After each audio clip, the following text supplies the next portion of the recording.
All right, let's talk about solving one of the world's biggest, most stubborn problems, clean drinking water. Now, what if I told you the solution wasn't some new chemical or a giant factory, but a sound? Yeah, a single, very specific vibration. And this picture, this says it all, right? You've got this murky, contaminated water on one side and crystal clear on the other. For decades, the big question for engineers has been, how do you get from A to B cheaply, reliably, and without a ton of hassle? Well, it turns out the answer wasn't something you could see. It was something you could hear. And we're not talking about a niche issue here. The scale is just staggering. 2 billion people. That's how many folks on this planet don't have access to safe drinking water. So whatever the solution is, it can't just be clever. It has to be scalable in a massive way. For the longest time, communities in these off-grid areas have been trapped between a rock and a hard place. Your choice is either a simple sand filter that's slow, clogs all the time, and is just a ton of manual labor. Or B, one of these fancy smart filters that costs a fortune, needs an internet connection, and basically is useless in the real world. It's a total lose-lose situation. So that brings up a really interesting idea. What if we've been going about this all wrong? What if instead of trying to force a solution with more power or more chemicals, we just listened? It's a totally different way of thinking, moving away from brute force to something, well, a lot more elegant. And that's the big central question here.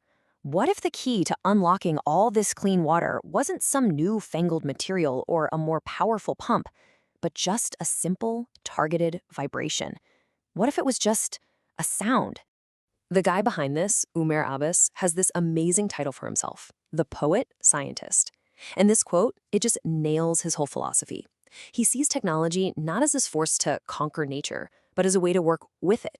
For him, listening to the physics of how things actually work, that's an act of justice. It's a beautiful idea. Okay, so what did he find when he started listening?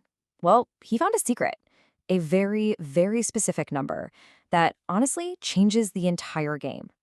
And here it is, 20.3 hertz. That's it. It's this super low hum. You can barely even hear it, but that exact frequency, that's the magic number.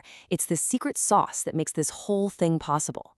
And you can see it so clearly in the data. Look, if you vibrate the filter too slow, the flow rate's kind of meh. Too fast, it drops off again. But right there, at exactly 20.3 hertz, boom, the system hits its sweet spot, its resonant frequency, and the flow rate just jumps. That's where you get the peak performance. So you've got to ask, why that number? Why 20.3? Well, the theory is that it's the natural resonant frequency of the whole setup. The sand, the water, even the air bubbles inside the filter. Think of it like hitting the exact right note to make a wine glass vibrate. It's not just shaking stuff around randomly, it's getting the entire filter to sing in perfect harmony. And that song is what stops it from clogging up. Okay, so this is great. You found the magic frequency. But now what? How do you actually use this in a real village, somewhere in rural Pakistan? Well, that's where a tiny, super clever bit of AI enters the picture. This is the SonicFilter AI. And I want to be clear, when we say AI, don't picture some big, complicated chatbot in the cloud. Nope, this is a tiny, super lightweight little brain with exactly one job: make that perfect vibration happen at exactly the right time. And, this is the most important part, it works completely offline, no internet required. Perfect for the places that need it. And the way it works is just so simple and elegant. Okay, step 1, little sensors check how dirty the water is. Step 2, the AI brain looks at that and makes a decision. It's a simple rule, really. If it's dirty, turn on. Step 3, a controller sends the go signal. And finally, step 4, tiny motors start humming at that perfect 20.3 hertz. That's it, 4 steps, and you've got clean water flowing. And look, this thing was built for the real world, not a lab.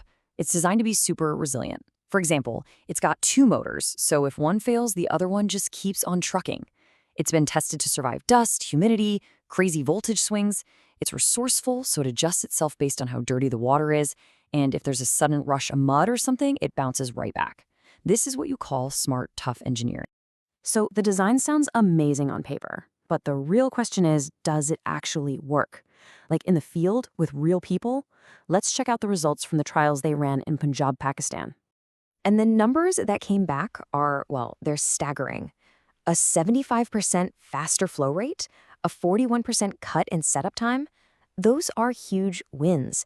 But honestly, the number that really gets me is this one, 94% user satisfaction.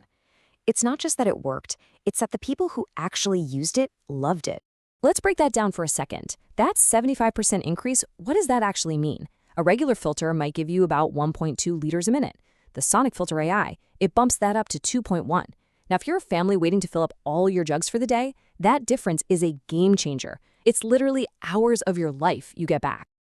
And when they asked the users what they thought, the answer was just perfect. It boiled down to 2 words: faster, less cleaning. I mean, that's it, right? That hits on the 2 biggest headaches of the old way of doing things. It's simple, but it means everything. So as you can see, this is way more than just a clever new gadget. It's really about a whole different philosophy of technology. It's about putting simplicity and accessibility and what people actually need first, instead of just chasing complexity for its own sake. And a massive piece of that puzzle is the cost. A typical pump system, you're looking at $200, maybe more. The SonicFilter AI, under $50. That price difference is what takes this from a cool idea to something you could actually roll out to billions of people. And the whole approach is about empowering people. The plans are open source on GitHub. Anyone can download them, build one, even make it better. It's designed so local folks can fix it. You don't need some expert flying in. It sips power, so a tiny solar panel is all you need. It's really technology designed to be set free. And we come back to this quote from Umair Abbas, which just says it all. Technology should serve humanity, not complicate it. The whole point isn't to build something complex. It's to find the simplest, most beautiful solution that actually helps people. And this little box is the perfect example of that idea. So what's the big takeaway here? A poet scientist in Pakistan decided to listen to a problem instead of just throwing tech at it. And by listening to the physics of sand and water, he found the key to a global crisis hidden in a 20.3 hertz hum. It really makes you think, doesn't it?